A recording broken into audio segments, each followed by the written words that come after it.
Shalom, salam sejahtera untuk kita sekalian. Kita bersyukur pada kesempatan hari ini. Tuhan anugerahkan waktu dan kesempatan untuk berjumpa bersama, menikmati kasih dan kebaikan Tuhan. Saat ini kita mau bersama-sama belajar firman Tuhan dari Bilangan pasal 27 ayat 12 sampai 23. Bilangan 27 ayat 12 sampai 23. Sebelum kita membaca firman Tuhan, mari kita berdoa. Bapa yang baik, Bapa yang senantiasa kami puja dan puji dalam kehidupan kami. Kami bersyukur kepadamu, oleh karena kasih dan kebaikan-Mu tidak pernah meninggalkan kami dalam sepanjang kehidupan kami. Saat ini Tuhan, kami akan bersama-sama belajar firman-Mu. Ya Roh Kudus, terangilah hati dan pikiran kami, sehingga kami semua dimampukan mengerti, memahami setiap kehendak Tuhan. Kami telah sedia mendengarkan. Berfirmanlah, dalam nama Tuhan Yesus kami berdoa. Amin. Bilangan pasal 27 ayat 12 sampai 23. Lembaga Alkitab memberi judul Yosua menggantikan Musa. Tuhan berfirman kepada Musa, "Naiklah ke gunung Abarim ini dan pandanglah negeri yang kuberikan kepada orang Israel. Sesudah engkau memandangnya, maka engkau pun juga akan dikumpulkan kepada kaum leluhurmu, sama seperti Harun abangmu dahulu. Karena pada waktu pembantahan umat itu di padang gurun Sin, kamu berdua telah memberontak terhadap titahku untuk menyatakan kekudusanku di depan mata mereka dengan air itu. Itulah mata air Meribah dekat Kades di padang gurun Sin." Lalu berkatalah Musa kepada Tuhan, "Biarlah Tuhan, Allah dari roh segala makhluk, mengangkat atas umat ini seorang yang mengepalai mereka waktu keluar dan masuk, dan membawa mereka keluar dan masuk, supaya umat Tuhan jangan hendaknya seperti domba yang tidak mempunyai gembala."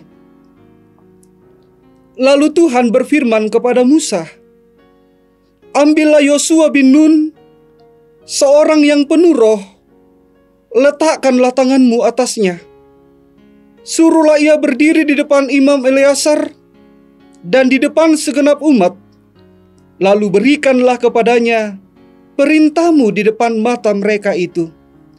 Dan berilah dia sebagian dari kewibawaanmu, supaya segenap umat Israel mendengarkan dia.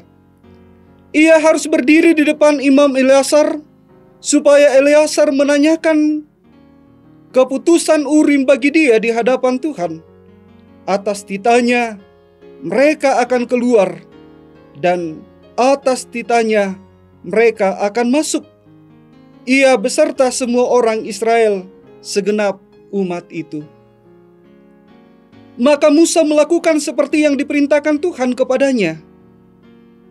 Ia memanggil Yosua dan menyuruh dia berdiri di depan Imam Eleazar dan di depan segenap umat itu. Lalu ia meletakkan tangannya atas Yosua dan memberikan kepadanya perintahnya, seperti yang difirmankan Tuhan dengan perantaraan Musa. Amin, firman Tuhan. Saudara-saudara yang kekasih di dalam Tuhan, renungan harian Toraya kesempatan hari ini diberi sebuah tema, pemimpin yang mengandalkan Roh Kudus. Tomak panata tu usatuan pena masallo. Saudara-saudara yang kekasih dalam Tuhan, masyarakat Toraja pada zamannya mengenal konsep kepemimpinan, yaitu sugi barani, menarang, nah kinah, atau kaya, berani, pintar dan berhikmat, merupakan salah satu contoh kepemimpinan yang dikehendaki manusia. Lalu bagaimana dengan kepemimpinan yang dikehendaki Allah? Nah, perikop kita saudara-saudara berbicara mengenai peralihan kepemimpinan Musa kepada Yosua. Suka duka telah dialami Musa bersama bangsa Israel dalam perjalanan dari Mesir menuju tanah perjanjian. Musa telah bekerja keras dengan sekuat tenaga memimpin bangsa pilihan Tuhan ini. Seringkali ia mengorbankan perasaannya, bahkan juga keluarganya, dalam memimpin bangsa Israel.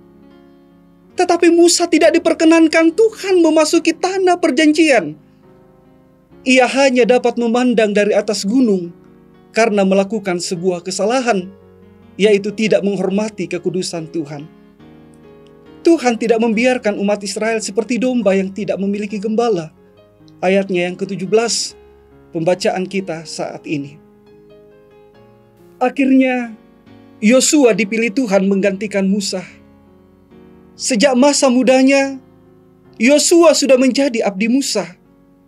Telah menyaksikan langsung perbuatan besar yang dilakukan Allah bagi umat Israel. Yosua dipilih Tuhan bukan seperti kriteria menurut manusia, tapi ada hal yang menarik karena Yosua penuh dengan roh. Ayatnya yang ke-18. Saudara-saudara, kepemimpinan yang dikehendaki Allah ialah pemimpin yang takut akan Tuhan. Menjadi pemimpin bukanlah perkara yang mudah.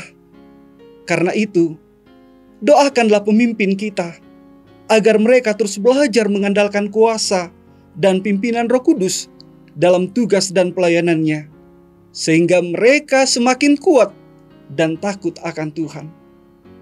Jika Anda seorang pemimpin, jadilah pemimpin yang baik, yang selalu mengandalkan Roh Kudus. Amin. Mari kita berdoa. Bapa yang baik, kami bersyukur kepadamu oleh karena Engkau mengizinkan kami belajar kebenaran firman-Mu. Saat ini Tuhan, kami menyatukan hati kami. Kami berdoa bagi para pemimpin kami. Anugerahilah mereka hikmat. Anugerahilah mereka kebijaksanaan dan keadilan. Sehingga di dalam melaksanakan tugas tanggung jawabnya, tetap setia, tetap menjadi pribadi yang mengandalkan Tuhan, tetap menjadi pribadi yang senantiasa hidup di dalam ketetapan-ketetapan yang Tuhan sudah nyatakan. Kehidupan kami sepanjang hari ini Tuhan, kami serahkan hanya di dalam tangan Tuhan. Tuhan menolong kami. Tuhan memberkati setiap kami. Biarlah perjalanan kehidupan kami menjadi perjalanan yang senantiasa menyenangkan hati Tuhan. Ini doa kami. Dalam nama Tuhan Yesus, kami berdoa. Amin.